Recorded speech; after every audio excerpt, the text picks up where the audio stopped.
everybody, this is Allison, and today for this week's video it's gonna be a little bit different than my normal goofier videos.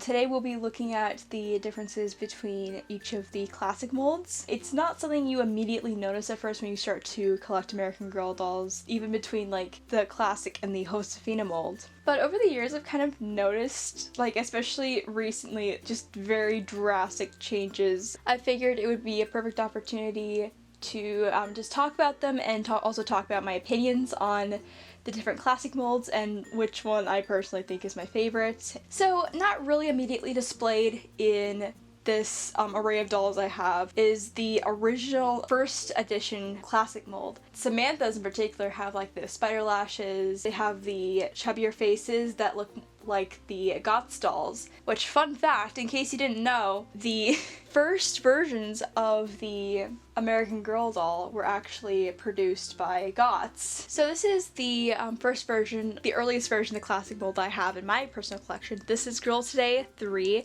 I got her very recently. And as you can see, she has what appears to be the version of the classic mold that was available in the 1990s. She has the softer lashes, not depicted here, but she does have the thicker neck strings. On the classic mold in general, she just has a bit of a chubbier cheeked look compared to newer classic molds.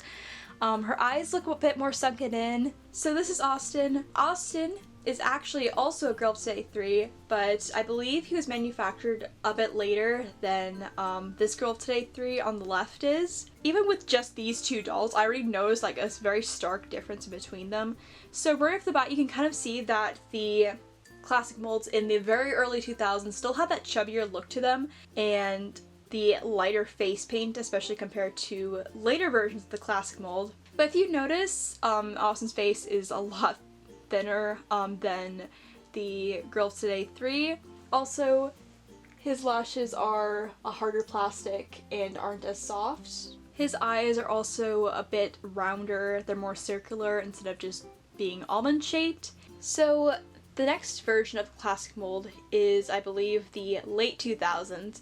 So this is modeled by my doll Ginger. She is a customized Just Like You 12. Right off the bat, you can kind of see that the later 2000s classic mold kind of has, again, a thinner face, but at the same time the cheeks are a little bit chubbier. The face paint is a lot brighter, but I'm not sure if you can tell on the camera by the way I have the light here. The face paint is generally just a lot brighter, a lot more vibrant. The lip color's way darker of a pink. And the eyes just kind of have this more like energized look to them. They're more circular and rounder rather than just being almond-shaped eyes. So this is Caroline. She is my custom Caroline Abbott doll that I got in 2014, and she kind of represents, like, or at least quite a few of the classic molds in the 2010s, which was around the same time I was collecting. So to be perfectly honest, I'm probably most attached to the version of the classic mold that Ginger and Caroline have, because that was just the classic mold I'm personally used to. So this is Caroline. As you can see, her face paint is pretty bright and pretty vibrant.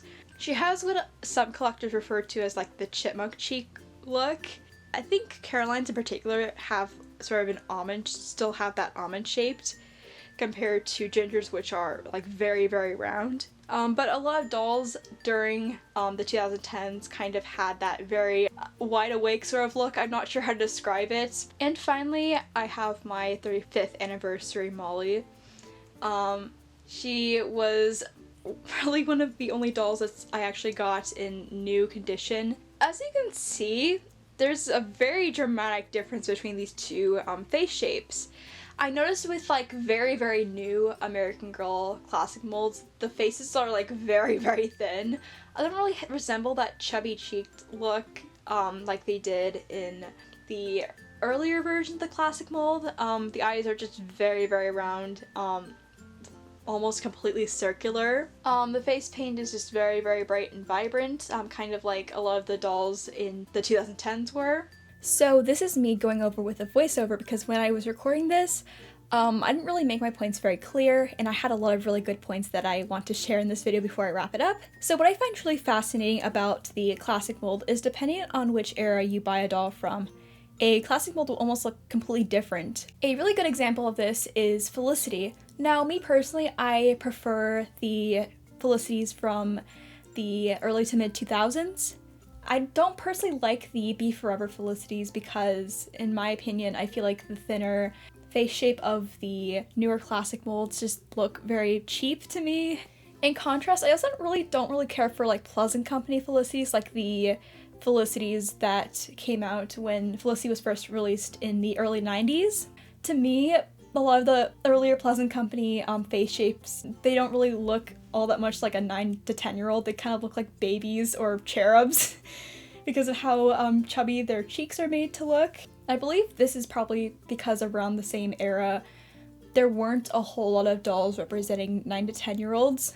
You either had things like Barbie dolls, which were made to look like adults and teenagers, and you had baby dolls for kids. So anyway, that is my quick spiel about just my general thoughts on the classic mold and how it's changed over time. Let me know what your thoughts are in the comments below. Hopefully they don't get turned off again. And see you later.